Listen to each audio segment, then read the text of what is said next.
tendremos la parte central con la hermana Petra.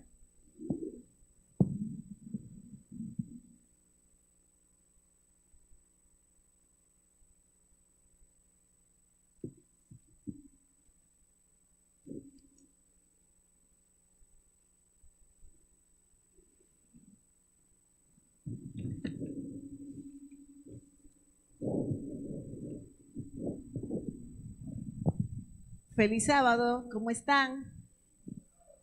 ¿Están bien? Gracias a Dios. Qué bueno que acampó esta tarde. Yo dije, bueno, si sigue como vamos desde la mañana con tanta lluvia, quizás los hermanos no se animen a ir a la iglesia, pero le damos gracias a Dios que por lo menos por este lado del país el agua ha disminuido y podemos venir a la casa del Señor a alabar el nombre de Dios. El título de este pequeño devocional es Una cosa que te falta. Saben, hermanos, que los jóvenes, sobre todo, cuando van surgiendo en qué van a hacer, si se van a dedicar a los deportes, si van a hacer el ejercicio de una profesión, si se van a dedicar a los negocios o algún técnico, pues se proyectan en la vida con necesidades de ser llenadas. Algunos utilizan las redes sociales con el fin de ser famosos. Hace poco en nuestro país se celebró una competencia que para muchos fue muy popular. Donde quiera que uno se movía, hasta en los comercios, en televisión, digamos que de circuito cerrado, pues tenían, porque me pasaba que en el almacén donde compro, tenían la casa de Alofoque. Allí 10 jóvenes decidieron darlo todo por el todo, ver cuál de ellos podía darle la cuerda al otro para que se saliera, o cuál podía llamar la atención del público, ser el favorito, para que le dieran más puntos y así lograr tener la meta. Ya ustedes saben, un Mercedes-Benz del año, $1.000.000 entre otros premios. Así que vimos esa competencia creo que es una de las pioneras aquí en el país, porque allí están los 3 ganadores. Para una amiguita mía, Cruzita era su favorita y fue la ganadora, porque era la que cocinaba, compartía, era auténtica, le gustaba, ¿verdad?, ser amigable y demás. Está la Gigi, que tiene el nombre de mi perra, pero no es, mi perra se llama así, que aunque quizás no era la favorita, pero logró tener su puntuación. Y Luis, que ganó, ¿verdad?, su vehículo. Así que para estos jóvenes, ese gran premio era parte de llenar ese vacío que tienen en su vida de ser famosos, de proyectarse. Tanto así que una de las frases que más se escuchan en las redes, Giuseppe, ¿cómo que dice? La vida no es fácil. Pues ustedes están en la cosa. Giuseppe, levántate, la vida no es fácil. Y se ha pegado la frase, entre otras. Así que los jóvenes pues utilizan esas frases populares de los famosos para también en su ámbito coloquial llenar, ¿verdad?, sus expectativas. Pero nada más no ha sido ese concurso. Hay otras formas que las personas deciden, la siguiente. Ahí está la casa de los famosos, ya es a nivel internacional, donde todos esos famosos, ¿verdad?, se disputan también la popularidad. Para ellos los likes son su vida. Pero también hay otras personas que tienen otra forma de llenar, de satisfacer sus necesidades, que es la siguiente: sacarse la loto. Aunque ustedes no lo crean, tristemente, ¿No se está transmitiendo? Espero que no. ¿Se está transmitiendo? Ah, pues no lo voy a decir. Pero sí, lamentablemente, para muchos, el tener ese premio con poco dinero, hacerse millonario, es la realización de sus sueños.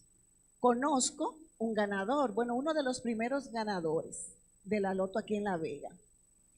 Era paciente de una colega mía, él y su familia.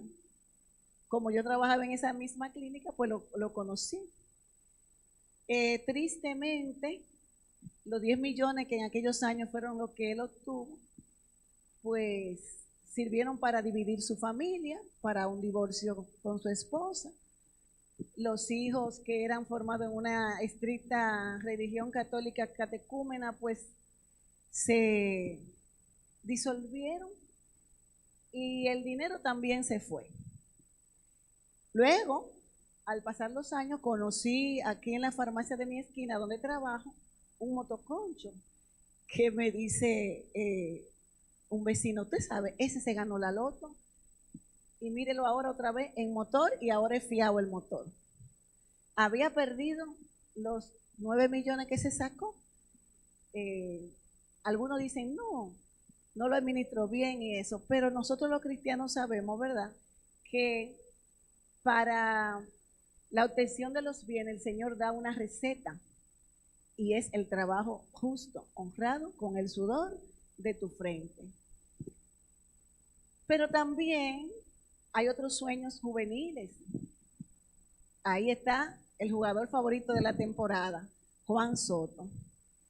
Juan Soto, que para muchos ha sido muy criticado, pero gracias a Dios que se levantó, porque después de haber sido ponchado muchas veces, pues volvió a coger el bate y ya tiene más de 43 honrones. Fue firmado por los Mets con 765 millones de dólares por 15 años. Eso es poco dinero, ¿verdad? ¿O es mucho? Demasiado. ¿Tendrá vida para vivirlo? Bueno, y con tantas expectativas, porque cada jugada que él hace, se la juzgan de arriba abajo, a ver si de verdad merecía tanto dinero. Nosotros, como cristianos, quizás nuestras expectativas de vida no va a estar llena por ser el jugador más famoso de la temporada o por habernos ganado la lotería. Pero sí, vemos la palabra de Dios en el libro de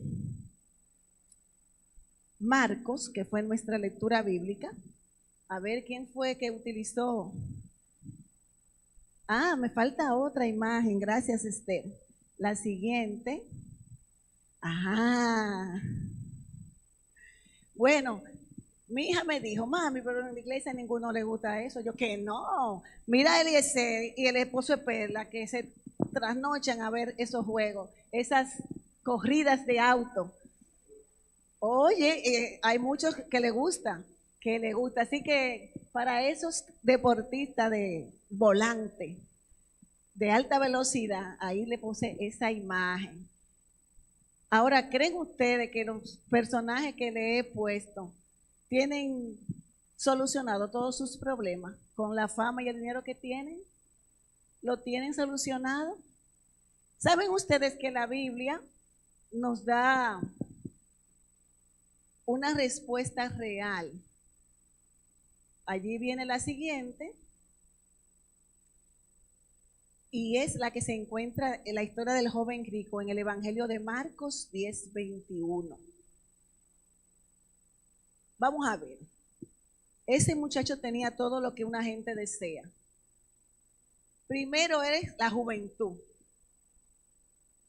Ser joven, porque quizás a veces tú llegas a ser rico cuando tú eres viejo y ya no tienes quizás ni la elegancia, ni el atractivo, ni la fuerza de un joven. Pero el joven rico, como dice la historia, tenía esas dos cualidades, dinero y joven, pero le faltaba algo. de acuerdo al versículo que utilizamos. Jesús le dijo, una cosa, ¿qué le dijo Jesús? Una cosa te falta. Así que vemos que tanto los ejemplos anteriores del mundo actual como el ejemplo bíblico del joven rico, con ser joven y ser millonario no te garantiza la felicidad. Te hace falta una cosa. Oremos. Querido Padre, gracias te damos, Señor, porque al abrir tu palabra obtenemos de ella tu sabiduría, tu conocimiento. Queremos pedirte, Señor, que tu Espíritu Santo impresione nuestros corazones de tal forma que el mensaje que tú quieres, Señor, que se imparte en esta noche pueda ser una realidad y podamos realmente vivir este mensaje en el nombre de Jesús. Amén. Así que este joven le hacía falta una cosa. Una cosa te falta, le dijo Jesús. ¿Saben, hermanos? Si estamos aquí, en nuestra mayoría, exceptuando a Sabrina, que no es todavía de la iglesia, es una visita, reconocemos que al ser miembro de la iglesia adventista, estamos en la iglesia militante verdadera, la iglesia que guarda los mandamientos de Dios y tiene ¿qué? El testimonio de Jesucristo. Ahora, quizás muchos decimos, bueno, conocemos la doctrina del santuario, eso nos identifica como iglesia, nos hace un poco exclusivos. O quizás tenemos el régimen vegetariano, comemos saludable, comemos brócoli, comemos vainita, berenjena y tallotas, y eso no es malo. Pero puede que no haga falta una cosa. Quizás sepámoslo o no, quisiéramos saberlo o no, nos hace falta algo.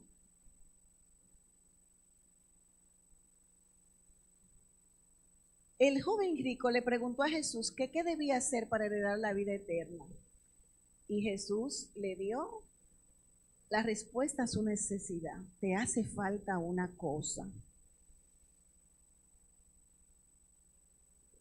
La vida eterna se obtiene por la gracia.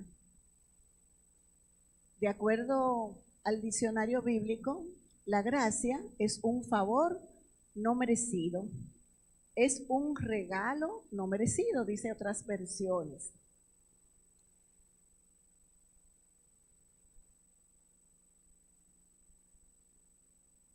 ¿Creen ustedes que podemos hacer algo para comprar la sangre que Cristo derramó en la cruz? Una gota de esa sangre se pondría en una balanza y pondríamos, vamos a decir que de este lado de la balanza la gota y de este lado quizás acciones de limosna, de beneficencia, de obediencia. ¿Compraría mis obras esa gota de sangre del Hijo de Dios? O vamos a dar otro ejemplo. La vida eterna, vivir para siempre. Si fuera por comprar la vida eterna, tendríamos que reemplazar cada año de esa vida por obras. ¿Tendríamos la cantidad de años suficiente para comprarla? ¿Verdad que no? No. Por eso es que la vida eterna es un regalo que Dios nos hace a nosotros a través de la sangre de Cristo. Hermanos, el libro El deseado de todas las gentes, wow, hay un capítulo tan hermoso donde habla de que el Señor no vino a morir por el mundo, vino a morir por mí. Y la hermana Juan nos invita a sustituir, ¿verdad?, esa parte del Evangelio de San Juan 3:16. Porque muchas veces generalizamos la salvación. Él vino por el mundo, pero dice que si por uno hubiera pecado, por uno hubiera muerto Jesucristo. Así que ese uno soy yo, eres tú. sintámonos amados, sintámonos valorados, y tanto valor tenemos que fue la sangre de Cristo que Él estuvo dispuesto a darla para que nosotros tuviésemos la vida eterna. No la podríamos pagar, de verdad que no. Ahora, muchas veces pensamos que tenemos que hacer algo para poder obtenerla. A veces nosotros no queremos ceder el perdón, pero se nos olvida que la Biblia dice que por sus llagas fuimos nosotros sanados. La Biblia dice que nosotros recibimos su perdón porque Él nos perdonó, nos amó primero.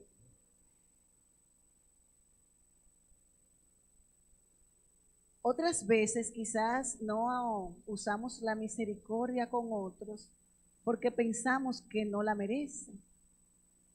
No, esa persona ya está perdida. Mira cómo está en la calle, tirado a los vicios. Pero se nos olvida que la Biblia dice que el Señor nos amó siendo nosotros sus enemigos. Se nos olvida que la Biblia dice que por cuanto todos pecaron, están destituidos de la gloria de Dios. La palabra de Dios da un ejemplo o varios ejemplos de personas que cuando conocieron a Jesús fueron transformadas. Uno de esos ejemplos es el que se encuentra en Lucas 19, capítulo 19, que es la historia de Zaqueo. A ver, ¿quién me busca Zaqueo? Lucas 19:5. A ver, ¿qué le dio Jesús a Zaqueo? Lucas 19:5. A ver, ¿quién lo lee? Eva. Muy bien, hermano, adelante.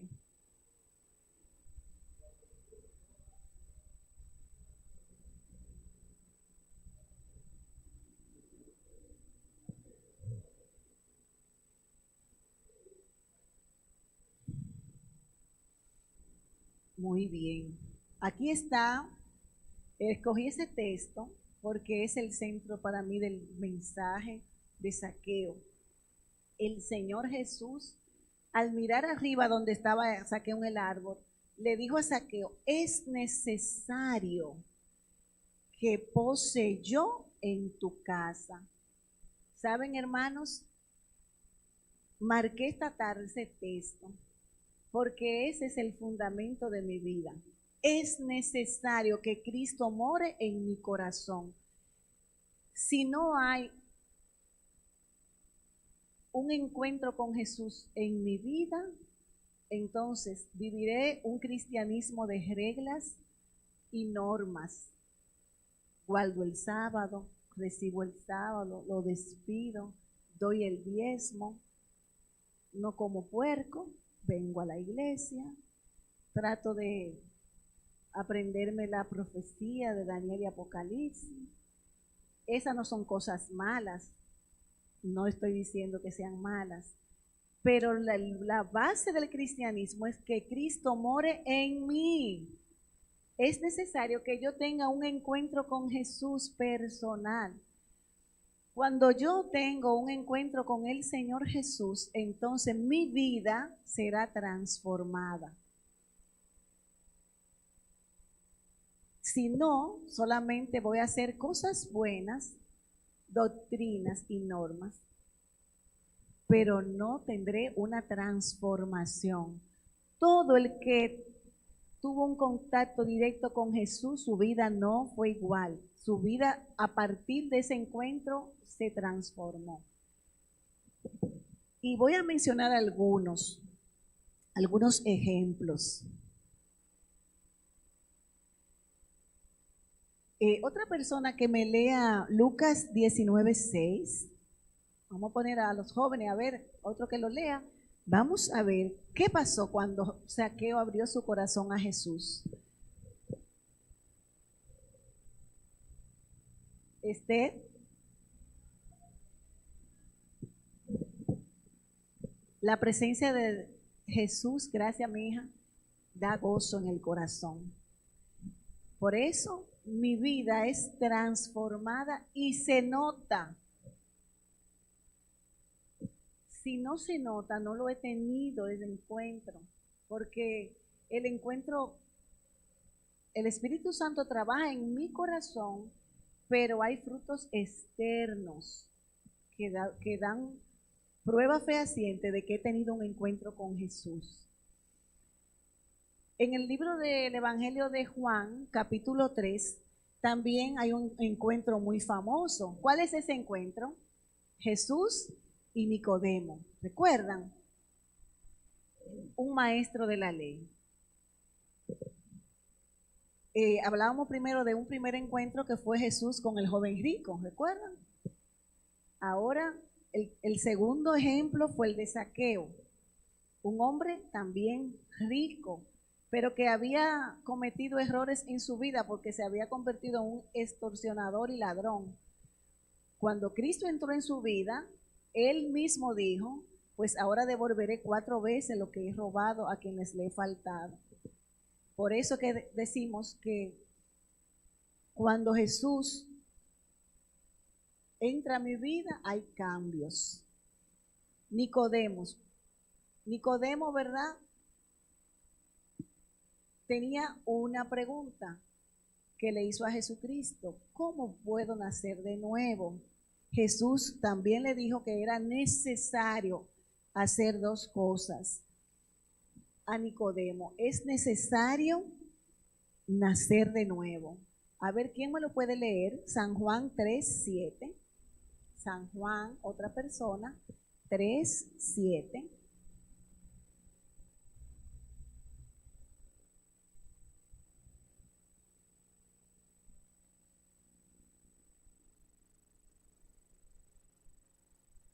Ya está aquí en la pantalla. ¿Me lo lees, por favor?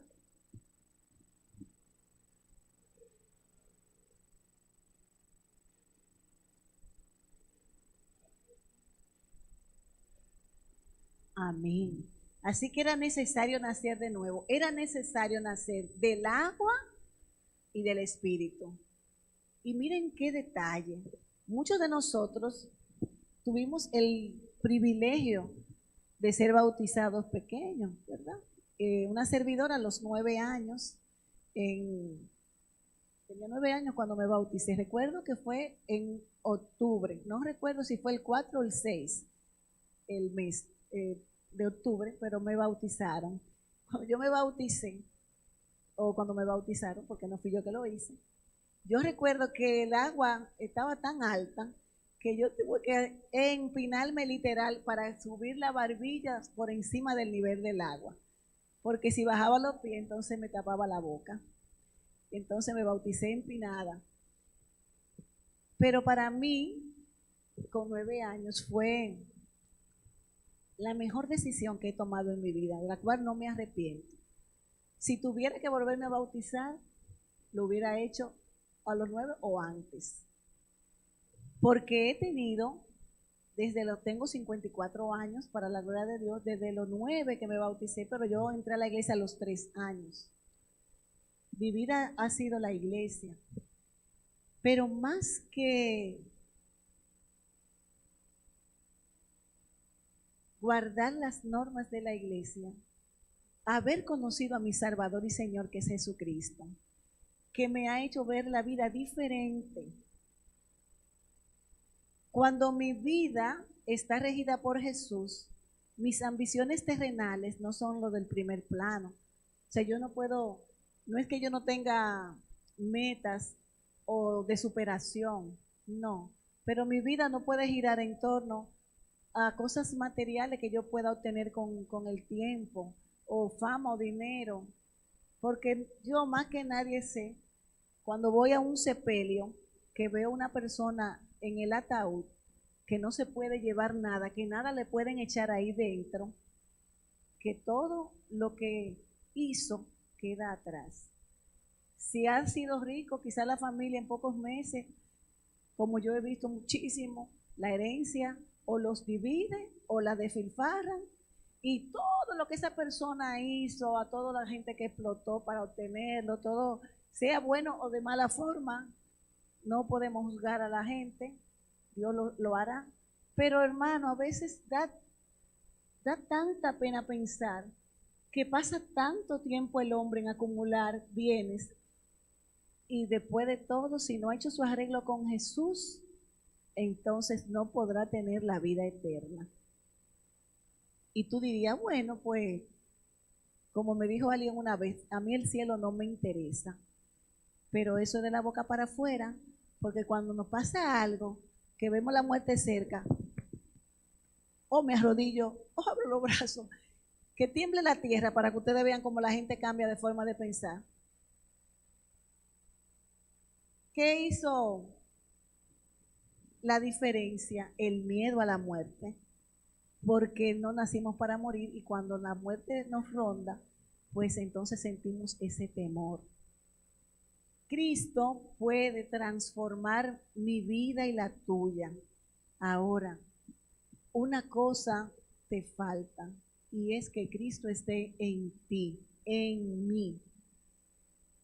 Si no, pasarán los años viniendo aquí a la iglesia, guardando el sábado, dejando de comerte el salami y el pepperoni en la pizza,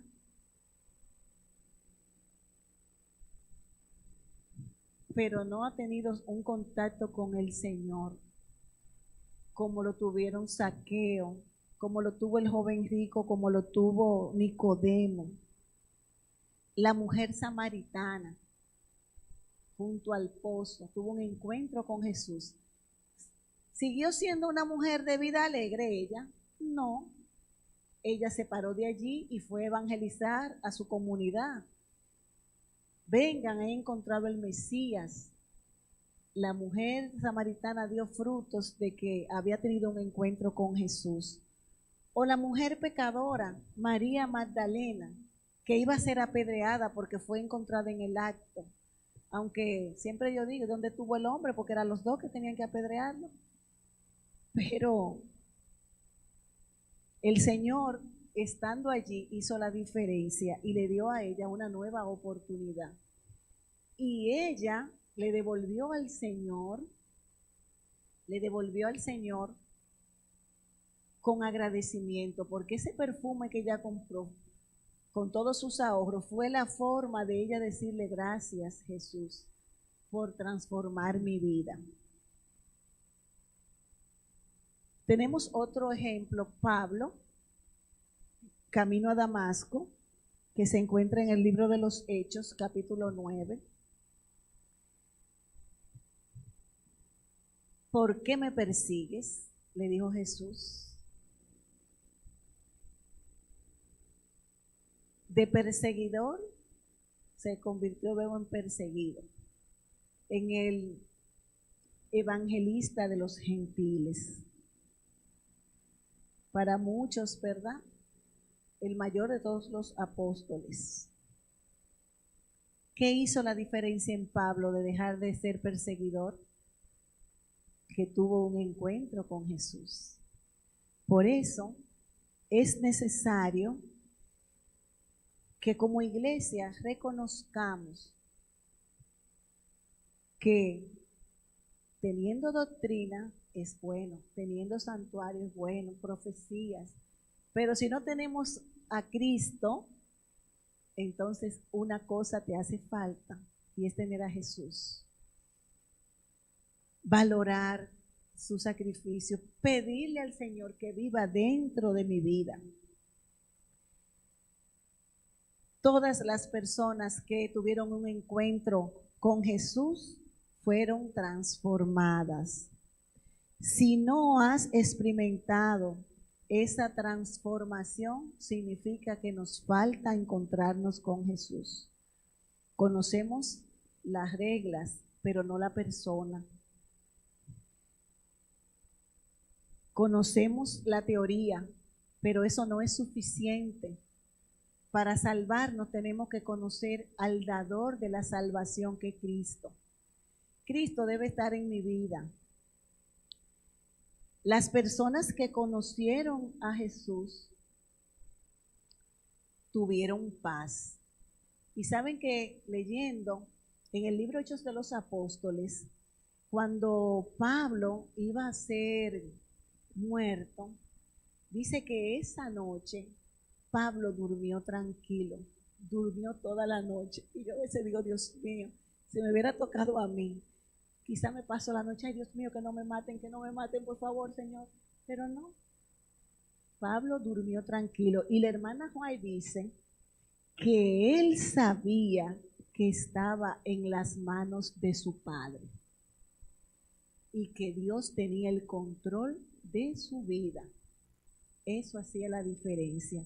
Ahora, si bajo las circunstancias difíciles de mi vida me falta la paz, entonces revela que tengo que tener a Cristo en mi vida. Y este tema lo traje por una situación que me pasó hace unos días, donde me sentía muy ansiosa, por algo que estaba fuera de mi control, fuera de mi alcance. Y decía, Dios mío, dame tu paz, porque la presencia de Dios te da la paz. Los 3 jóvenes hebreos estaban decididos que no se iban a inclinar ante la estatua, ¿verdad?, de Nabucodonosor. Que si Dios los librara, estaba bien, pero si no, como ellos le dijeron, no importa. Tenían paz, porque sabía a quién servían. La presencia de Dios en mi vida me da paz. La presencia de Dios en mi vida produce transformación, hermanos. Yo debo pedirle a Dios que su presencia me transforme el carácter, me transforme mis malos hábitos, decisiones, que yo pueda revelar los frutos del Espíritu Santo, porque si lo tengo, van a salir. Si no salen, entonces me hace falta el Espíritu Santo. La presencia de Cristo en mi vida produce crecimiento en mi vida espiritual. Y es para pensar, ¿estoy creciendo yo en mi vida espiritual? ¿Leo yo ahora más la Biblia? ¿Tengo más tiempo para orar? ¿Saco más tiempo para estar más cerca de Dios? ¿A qué yo le dedico la mayor parte de mi vida, del día a día? Si no lo estamos haciendo así, entonces nos hace falta la presencia de Jesús. También la presencia de Jesús produce un efecto que es el poder del Espíritu Santo. Los discípulos solo tuvieron el poder cuando unánimes oraron en el aposento alto. El Señor le dijo, permanezcan hasta que reciban el poder. Quédense allí en Jerusalén hasta que reciban. Cuando recibieron el poder, uno solo, que fue con un solo que predicó, se bautizaban 5,000, se bautizaban 3,000, aunque nada más no fue Pedro que predicó. Porque recuerden que cuando el libro de los Hechos te relata en el capítulo 2 que lo acusaron a todos de estar borrachos, todos predicaban, no era uno nada más. Así que la presencia del Espíritu Santo derramada en la vida de esos 11 hombres alborotó el mundo antiguo, su cotidianidad, el mundo conocido. Y la hermana Juárez dice que en 32 años, 11 hombres evangelizaron el mundo.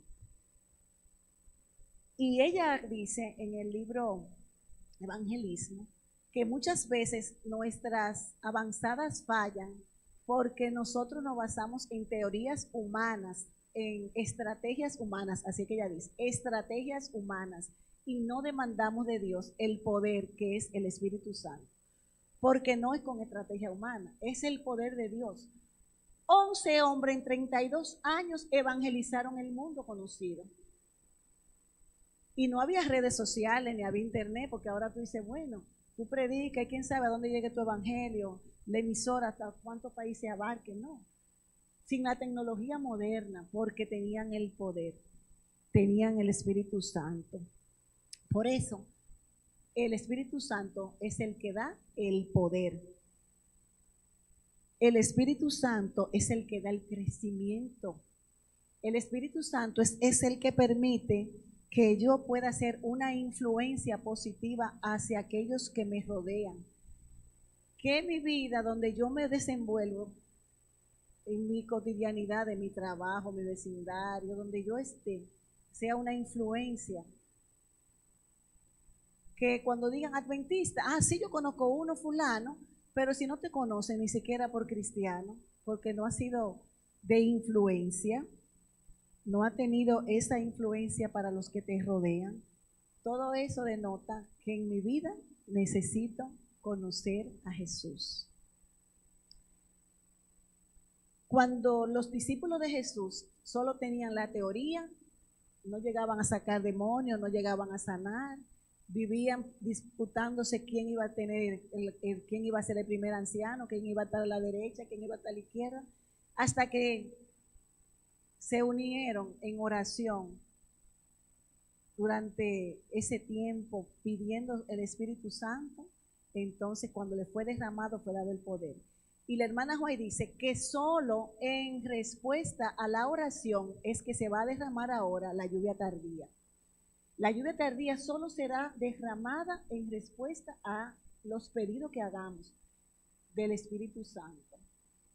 Así que necesitamos hacer lo mismo. Por eso es que nuestro grupo de oración siente algo diferente, ¿verdad, Yesenia? Joanny, cuando al principio comenzaba, me decía, es que esto es tan, yo le dije a mi hija, ven, pero es que es una promesa, porque la Biblia dice que donde hay 2 o 3 o más reunidos, allí está la presencia de Dios. No es que nosotros somos especiales ni de lo que hacemos, es que es una respuesta a la palabra de Dios. Así que finalmente voy a usar el texto de Zacarías 4:6. No con ejército ni con fuerza, sino con mi espíritu. Una cosa te falta, pídele a Dios hoy que nos dé su presencia en mi vida y en la tuya, que su Espíritu Santo esté en mí. Estemos de pie y oremos. Querido Dios, nosotros también quisiéramos tener un encuentro contigo, tal como tuvo la mujer samaritana o Zaqueo o Nicodemo, Señor. Queremos que tú entres a mi vida, a mi casa, a mi familia, que entres en el corazón de mis hijos, de mis tíos, de mis primos, de mis abuelos, de mis padres si los tuviera, para los que lo tienen. Que entres a la iglesia, que te derrames, Señor, de nuevo, para que podamos, Señor, proclamar tu mensaje con poder, pero que sea una experiencia personal, tener a Jesús, tenerte a través de tu Espíritu Santo. Señor, ayúdanos a encontrarnos contigo, a abrir nuestro corazón y decirte, entra, Señor, en el nombre de Jesús. Amén. Vamos a cantar el corito que dice, entra Jesús. Entra Jesús, entra Jesús, en mi corazón, Jesús, estate aquí y mora en mi corazón, Jesús. Amén. Feliz sábado.